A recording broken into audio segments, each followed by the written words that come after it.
भोपाल से बड़ी खबर है, जहां उपचुनाव के लिए बीजेपी लिस्ट जारी कर सकती है। प्रत्याशियों के नामों का ऐलान हो सकता है। चुनाव समिति की बैठक में उम्मीदवारों के नाम तय किए गए हैं। कल दिल्ली में बीजेपी चुनाव समिति की एक अहम बैठक हुई, जिसमें प्रत्याशियों के नाम तय किए गए हैं। ऐसे में अब यह संभावना जताई जा रही है कि उपचुनाव के लिए बीजेपी प्रत्याशियों की सूची जारी कर सकती है।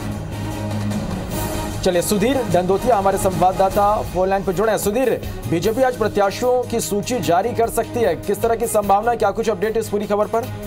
देखिए, बिल्कुल कल 3 घंटे से ज्यादा केंद्रीय चुनाव समिति की बैठक चली थी, जिसमें प्रधानमंत्री नरेंद्र मोदी, बीजेपी के राष्ट्रीय अध्यक्ष जेपी नड्डा, गृह मंत्री अमित शाह, राजनाथ सिंह, इसके अलावा शहनवाज हुसैन, भूपेंद्र यादव, बीएल संतोष के साथ में मध्य प्रदेश के मुख्यमंत्री शिवराज सिंह चौहान और केंद्रीय मंत्री थावरचंद गहलोत शामिल थे। इसमें बिहार के चुनावों को लेकर तो चर्चा की गई, पर लेकिन मध्य प्रदेश के नाम जो है लगभग जो पहले से 25 नाम तय माने जा रहे थे, उनके साथ में अब कुल मिलाकर 28 नाम तय कर लिए गए हैं। यानी कि कहना होगा कि बीजेपी ने मध्य प्रदेश चुनाव में उतारने वाले अपने चेहरों को तय कर लिया है। अब केवल औपचारिकता बाकी है सूची जारी होने की, और संभावना इसी बात की श्रवण जताई जा रही है कि आज शाम तक बीजेपी जो है उपचुनाव के लिए अपनी सूची को जारी कर सकती है। चलिए सुधीर, आप नजर बना के रखिएगा, अपडेट लगातार हम दर्शकों तक पहुंचाएंगे। फिलहाल के लिए बहुत बहुत शुक्रिया इस पूरी जानकारी के लिए। और एक पहलू की इस बीच बड़ी खबर यह है कि उपचुनाव के लिए बीजेपी आज लिस्ट जारी कर सकती है। प्रत्याशियों के नामों का ऐलान हो सकता है। चुनाव समिति की बैठक में उम्मीदवारों के नाम तय कर लिए गए हैं। कल दिल्ली में बीजेपी चुनाव समिति की बैठक हुई थी। उपचुनाव के लिए बीजेपी आज अपनी सूची जारी कर सकती है, जिसमें मध्य प्रदेश की 28 सीटें और छत्तीसगढ़ की 1 सीट मरवाही में प्रत्याशी का ऐलान बीजेपी कर सकती है। 28 सीटों के लिए प्रत्याशी तय हुए हैं। आज औपचारिक ऐलान हो सकता है। बता दें कि उम्मीदवारों की घोषणा में कांग्रेस एक कदम आगे चल रही है बीजेपी से, लेकिन प्रचार में पहले आगे रहने वाली बीजेपी अभी तक अपने पत्ते नहीं खोल पाई है। 4 सीटों पर पहले ही मंथन कांग्रेस की तरफ से किया जा रहा है। 3 सीटें बीजेपी के लिए जद्दोजहद का विषय बनी हुई थी, और अब कल चुनाव समिति की बैठक के बाद हो सकता है कि आज बीजेपी की लिस्ट जारी हो जाए, वो चेहरे सामने आ जाएं जो लगभग तय माने जा रहे थे, और उन चेहरों पर भी सियासत गरमा रही है, जिनको लेकर लगातार अटकलें लगाई जा रही थी। आज बीजेपी की लिस्ट जारी हो सकती है। संभव है कि कल की बैठक के बाद अब नामों पर पूरी सहमति बन गई है। बीजेपी की लिस्ट आज जारी हो सकती है, जिसमें मध्य प्रदेश की 28 सीटों पर उपचुनाव होने हैं। इन 28 सीटों में से 25 नाम लगभग तय कर लिए गए हैं, जो कांग्रेस से बीजेपी में शामिल हुए हैं, और जिनकी वजह से ही, उन 22 लोगों की वजह से ही मध्य प्रदेश में अभी सत्ता पर बीजेपी आसीन है, जिन्हें बीजेपी प्रत्याशी के तौर पर दोबारा मैदान में विधानसभा का चुनाव लड़ने का मौका बीजेपी दे सकती है। कल दिल्ली में बीजेपी चुनाव समिति की बैठक हुई थी, और आज लिस्ट जारी हो सकती है।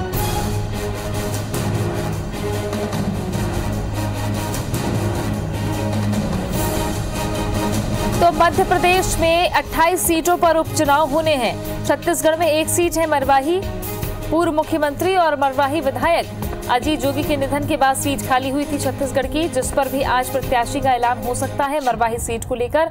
दूसरी तरफ मध्य प्रदेश की 28 सीटें, ये पहली मर्तबा है जब इतने सारे विधानसभा क्षेत्रों में एक साथ उपचुनाव कराए जा रहे हैं। ये मिनी विधानसभा चुनाव करार दिया जा रहा है, जो सत्ता का सुपर ओवर तय करेगा, यानी कि सरकार किसकी बरकरार रहती है।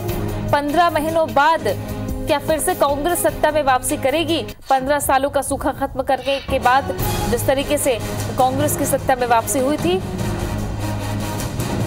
और एक सवाल ये भी कि कांग्रेस की नीति रणनीति किस तरीके से है, और बीजेपी सीटों को लेकर क्या गणित लगा रही है, क्योंकि बसपा भी 28 सीटों पर चुनाव लड़ने का ऐलान कर चुकी है। बसपा ने 18 उम्मीदवार अपने मैदान में उतार दिए हैं, जो कहीं कहीं पर कांग्रेस का गणित बिगाड़ते दिखते हैं, तो कहीं पर बीजेपी का गणित बिगाड़ते दिखते हैं। लेकिन सबसे बड़ी बात यह है कि कहीं पर त्रिकोणीय संघर्ष है, कहीं पर कांटे की टक्कर है।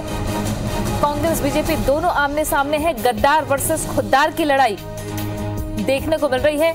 बयानों के बाण चल रहे हैं, और सियासत भी अपने पूरे शबाब पर है। मध्य प्रदेश में उपचुनाव की गूंज सत्ता में कांग्रेस के आसीन होने से ही लगातार आए दिन सुनाई देती रहती थी। जब सत्ता परिवर्तन के दावे किए जाते थे बीजेपी की तरफ से, कभी अलग अलग तरीके की राजनीति होती थी, लेकिन मार्च के बाद से जो सियासी घटनाक्रम मध्य प्रदेश में देखने को मिला, राज्यसभा चुनाव से लेके मध्य प्रदेश में सत्ता परिवर्तन तक, ये पूरा सियासी घटनाक्रम और मध्य प्रदेश की पाला बदल पॉलिटिक्स अब अपने मुहाने पर आकर खड़ी है। यानी कि यहां से तय होगा कि सत्ता कौन अपने हाथ में रखता है, किसके सिरमौर जनता जनादेश करती है। बहरहाल आज बीजेपी अपनी लिस्ट जारी कर सकती है। उम्मीदवारों की लिस्ट का ऐलान, नामों का ऐलान आज संभव है।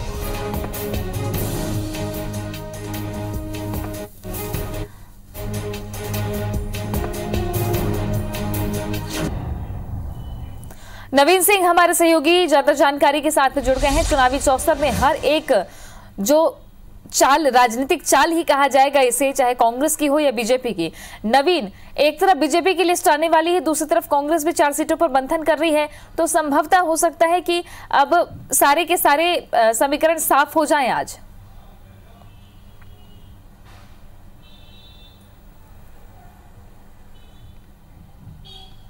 देखिए, कल दिल्ली में केंद्रीय चुनाव समिति की बैठक हुई है। नरेंद्र मोदी उस बैठक में शामिल थे। जेपी नड्डा, कांग्रेस भारतीय जनता पार्टी के राष्ट्रीय अध्यक्ष थे, मुख्यमंत्री शिवराज सिंह चौहान समेत तमाम चुनाव समिति के पदाधिकारी थे। जो मध्य प्रदेश के अलावा देश भर में जो चुनाव होने हैं उसको लेकर बड़ी एक बैठक हुई है।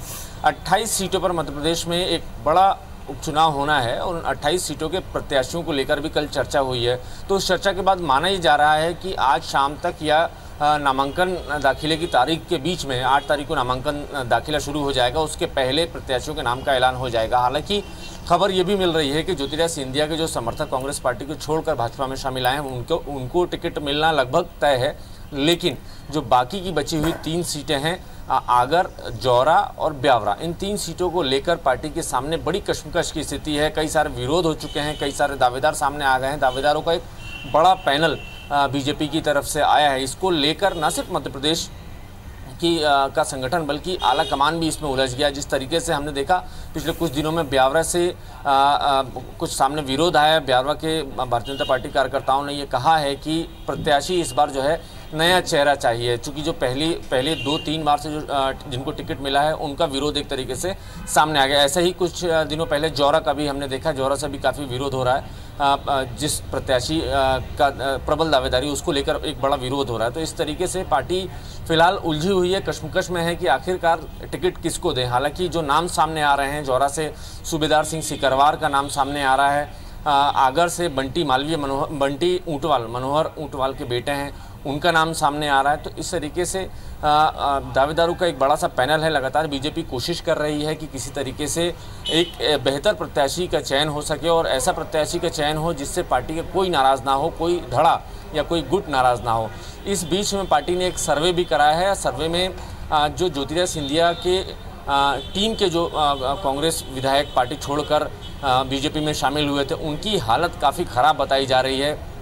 बीजेपी के एक अंदरूनी सर्वे की रिपोर्ट है, लिहाजा कल चुनाव समिति की जो बैठक हुई है उस बैठक में इस पर भी चर्चा हुई है। हालांकि पार्टी आला कमान इस बात पर राज़ी है कि जो 25 शख्स जो कांग्रेस छोड़कर बीजेपी में शामिल होते हैं उनको टिकट दिया जाए, लेकिन फिर भी एक तरीके से ज्योतिरादित्य सिंधिया की हामी का इंतजार है। उस रिपोर्ट को ज्योतिरादित्य सिंधिया को भेजा गया है। अब ज्योतिरादित्य सिंधिया तय करेंगे कि उसमें किसी का टिकट बदलना है या किसी दूसरे प्रत्याशी को देना है या उन्हीं प्रत्याशियों को चुनावी मैदान में उतारना है। तो अब ये तो लिस्ट सामने आएगी तो ही पता चल पाएगा कि किन प्रत्याशियों को जगह मिली है और किस तरीके की रणनीति बनाई गई है। शुक्रिया आपका नवीन जानकारी के लिए।